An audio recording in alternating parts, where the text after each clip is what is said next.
Hello, econ students. So many key points in that 25 by 25 article that you were asked to read.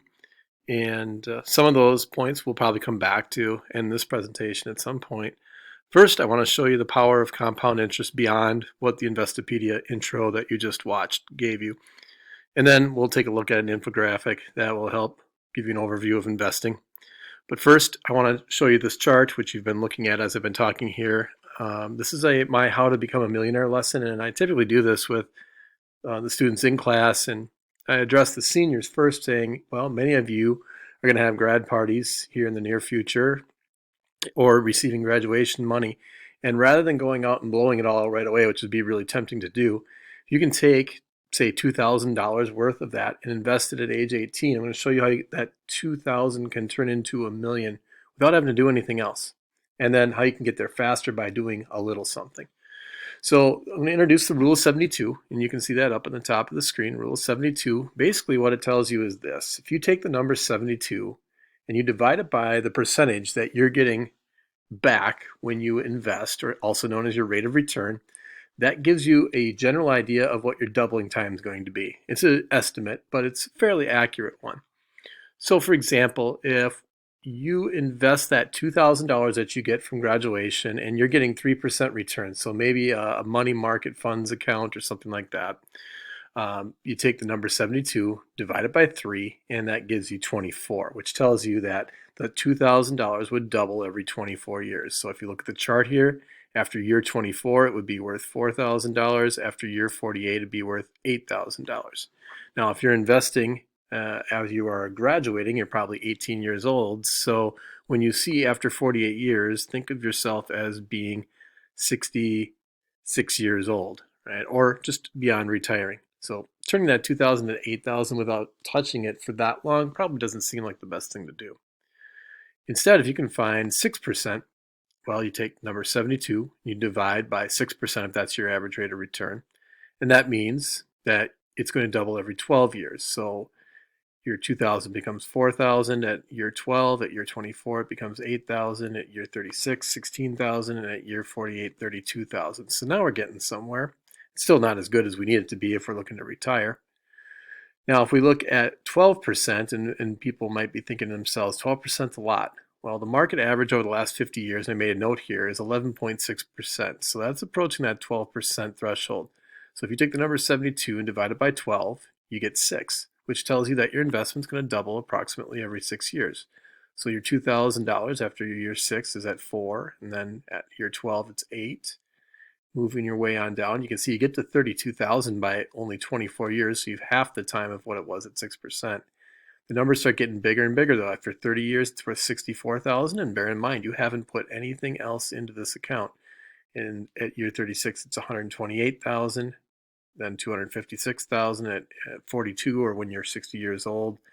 When you become 66, it's now worth $500,000. And if you can leave it until 72, because we can imagine you have some other retirement accounts set up, you have Social Security, plus you probably have something that you set aside while you were working, this $2,000 alone becomes $1 million.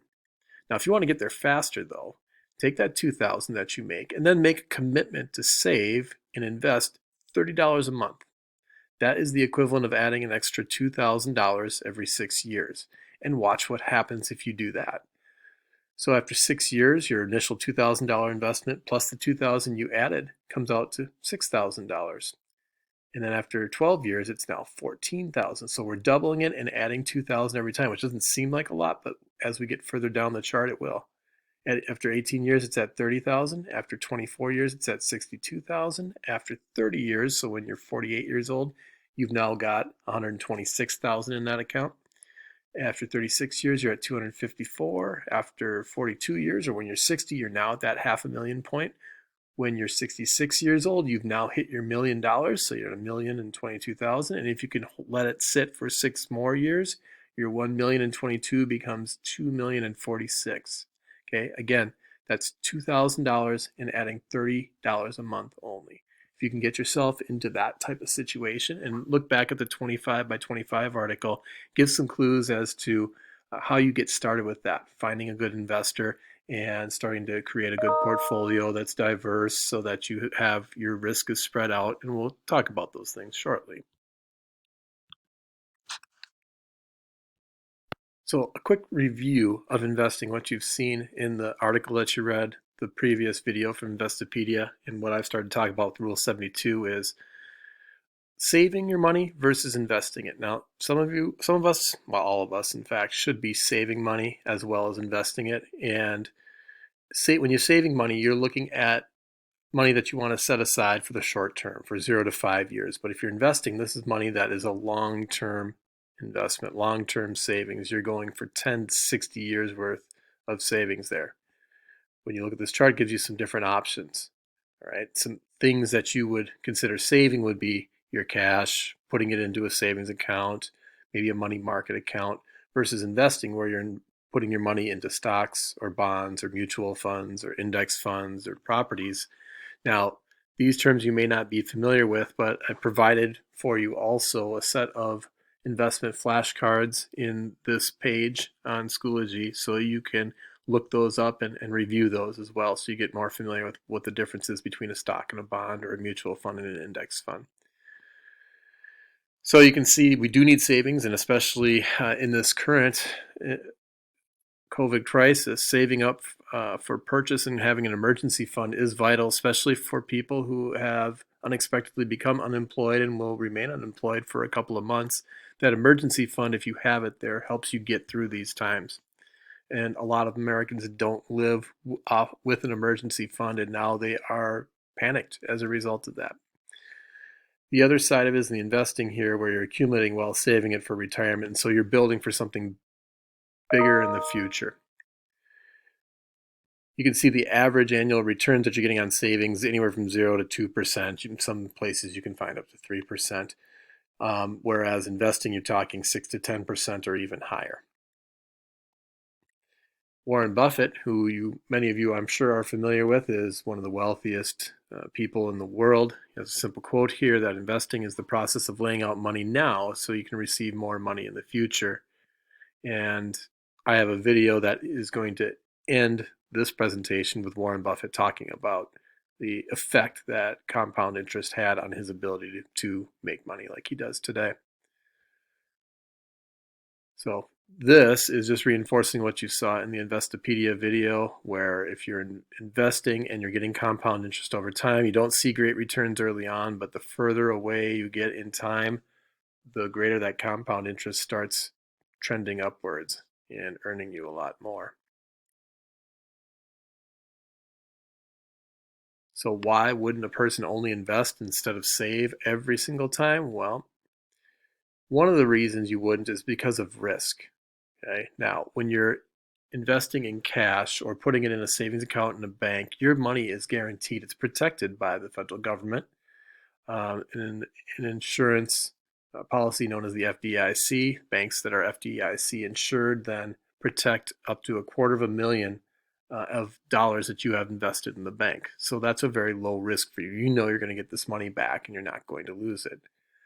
Bonds are very low risk as well because you're getting corporate long-term U.S. bonds. So that's basically a promise that that corporation is going to pay you back and they're going to give you that rate of return. So again, another low risk investment. Now, if you're purchasing stocks, that's going to be more medium risk because stocks are just simply pieces of a company that you own. And if the company's value goes down, well, then the value of your stocks go down. If it holds steady, well, then you're fine. And if it slowly grows, well, then you're in great shape.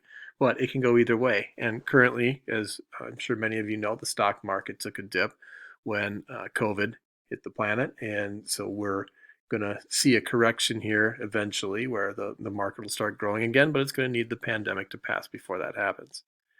And then lastly, you have some microcap stocks, so some more volatile, maybe newer companies that have a lot of room for growth. These are high risk. So high risk and medium risk are good to get into when you're young because if they do happen to go belly up, you probably have some lower risks and maybe some other high risks in different sectors. For example, if you've invested in the health sector, you're probably still holding strong right now. If you invested in some sort of technology, that might be slowing down at the moment. So it all depends on what the market's doing at a given time as far in regards to growth. The idea is build a portfolio of bonds and stocks that could be volatile in the short run, but in the long run are going to be more rewarding. They're going to give you bigger returns. And on the average, you can see here on this chart, this is pretty typical. I have investments that look like this, where they give some pretty good returns, like you have this monstrous 21%, and that offsets the negative 4.4. Over the last 9 years, we had some pretty good growth in the market. Back in 2009, that was when we had our last Great Recession. And so there were some numbers that my wife and I had in our investments that were in the negative 20s. But then since we've had some investments where they've returned 70 some percent. So again, they offset each other over a long period of time and they tend to trend in the upward direction.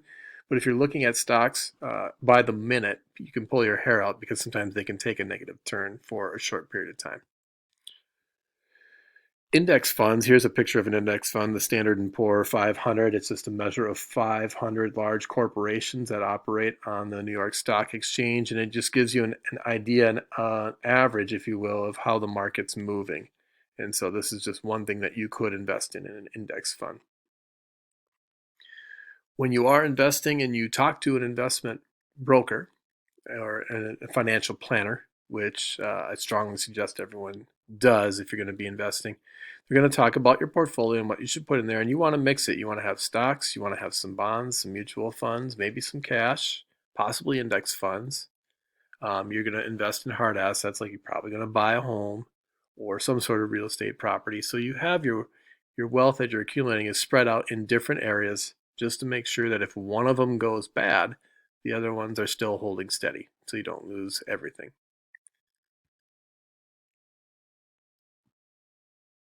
So some tips that they give you: get into the game as early as possible. If you're in by age 20, you're going to be in great shape. If you wait until you're in your mid 20s, you're going to have to probably be a little more aggressive and take a few more risks. Have patience and don't worry about things going badly when you're in your 30s, 40s, even 50s for that matter. It says keep it simple here, so you want to start early and buy proven diversified funds to get yourself started. You don't need to choose that one that gains 120% a year to be successful. Make sure it's a diverse portfolio, and understand this: good investing oftentimes is boring. So it's hard for people to get that because you'd like to get that quick hitter and be done with it right away. But those things happen. When they happen, they're far and few in between. And also understand when you're getting started, there's going to be some uncertainty. You're not going to know everything about the market. In fact, my wife and I, we don't know everything about the market, which again is why we stay with a financial planner, because he has more time, sorry, it happens to be male, more time that he devotes to analyzing the market and gives us what we feel is solid advice. In regards to doing it early, here you can see this graphic just simply showing when you make your first investment, if you're doing it at 20 years old, you're going to be able to gain a lot more than if you put it off over time. So that gives you a little bit of background on some investing. And again, if you want just one more piece of advice, I'm going to turn it over to Warren Buffett and he'll explain how he got so wealthy. The allowance when I was a little boy was a nickel a week, but I liked the idea of having a little more than a nickel a week to work with, and I went into business very early.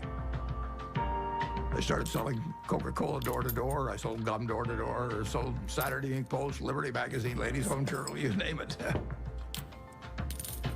I think I enjoyed the game almost right from the start. But I like being my own boss. That's one thing I liked about delivering papers. I could arrange the route I wanted. Nobody was bothering me at 5 or 6 in the morning.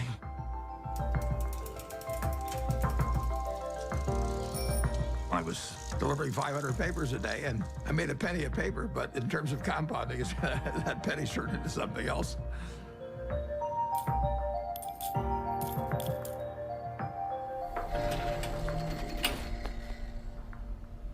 Einstein is reputed to have said that compound interest is the 8th wonder of the world or something like that. And it goes back to that story you probably learned when you were in grade school where somebody did something for the king and the king said, "What can I do for you?" And he said, "Well, let's take a chessboard and put one kernel of wheat on the first square. and then doubled it on the second and doubled it on the third. And the king readily agreed to it. And by the time he figured out what 2 to the 64th amounted to, he was giving away the entire kingdom. So it's a pretty simple concept, but over time, it accomplishes extraordinary things.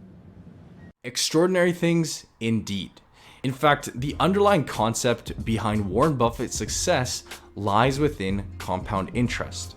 Take a look here, for example, at Buffett's net worth. The majority of his wealth has been accumulated in the recent years, going from $3.8 billion right before he turned 60 to currently just shy of $90 billion in a matter of 25 years. It's the snowball effect. Starting from something small, and as time goes on, the power of compounding works on your side and builds it into something far greater. The exact same goes for investing. And unlike a trader who's somebody that's much more focused on shorter term returns, Buffett is the definition of long-term value investing.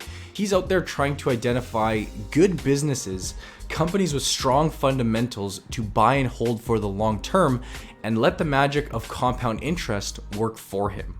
Investing, in the beginning, doesn't reap many rewards. It isn't until years later that you feel the true power of compound interest working for you, and that's why it's so important that no matter how old you are, you start investing now. And a really cool way of displaying this is by charting a timeline here in 10-year increments. So assuming a starting age of 30 and an ending age of 80.